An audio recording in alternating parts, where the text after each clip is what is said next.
जी अस्सलाम वालेकुम। आज लंदन में हमारे साथ पाकिस्तानी सहाफ़त का एक बड़ा नाम कनाडा से यहाँ तशरीफ़ लाए हैं, अनीस फ़ारूकी।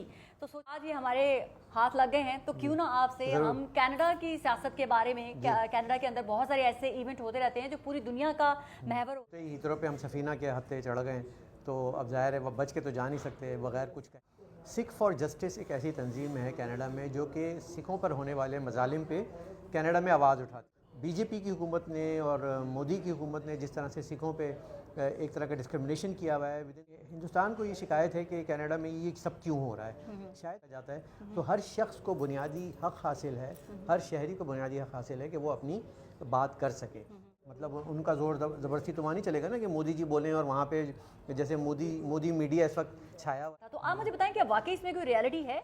ये ना वो एक अहमकों की जन्नत में रहते हैं। बहुत बड़े कुतुर्रम खान हैं मोदी जी, जिनकी इनकी कोई ये बेसिकली बुचर ऑफ गुजरात के नाम से जाने जाते। तो ये तो इनकी ख्वाब है, इनका एक बड़ा सपना है, जिसे कहते हैं कि हमने कहा और हो गया। तो ये जो आप कहना चाह रहे हैं कि अगर वो प्राइम मिनिस्टर रिजाइन करके चले भी गए हैं तो उसके जो उनकी पॉलिसी पहले थी वो उसमें कोई चेंजेस नहीं आएंगे? ये बड़ा अच्छा सवाल है। बड़ा कनाडा की फॉरेन या ग्लोबल पॉलिसी जो है या डिप्लोमेसी है वो चेंज नहीं होने वाली। तो आप ठंड रखें, खालिस्तानियों का काम जारी रहेगा, आवाज़ उठती रहेगी, सिख फॉर जस्टिस अपना काम करते रहेंगे, मजालिम को बिल्कुल हम उजागर करते रहें। आपके कहने से तो कोई बात पूरी नहीं होगी।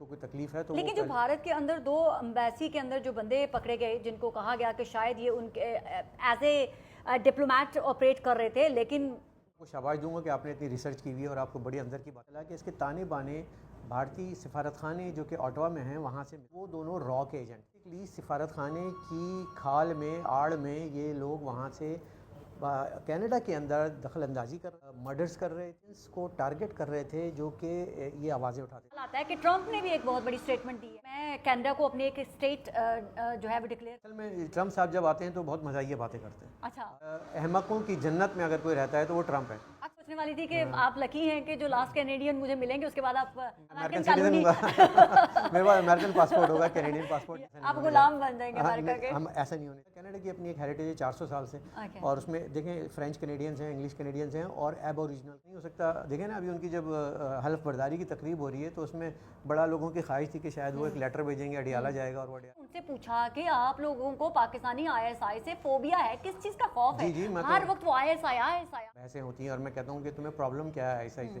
फिर मैं कहता हूँ प्रॉब्लम ये है कि तुम लोग जो है ना बॉलीवुड की फिल्में बहुत देखते हो, तो कभी सैफ अली खान, कभी अक्षय कुमार, ये लोग घुस के मार के बैठने वाली बातें ना फिल्मों तक तो महदूद है, क्योंकि जब असल में करते हैं तो हमने फैंटास्टिक कप ऑफ टी पिला के जो है ना वापस भेज देते। कोशिश करेंगे घुस के बैठ के मारने की बात करेंगे, फिर उनको चाय का कप पिला के भेज देंगे। ऐसे ही। थैंक यू सो मच आपके टाइम का। Thank you.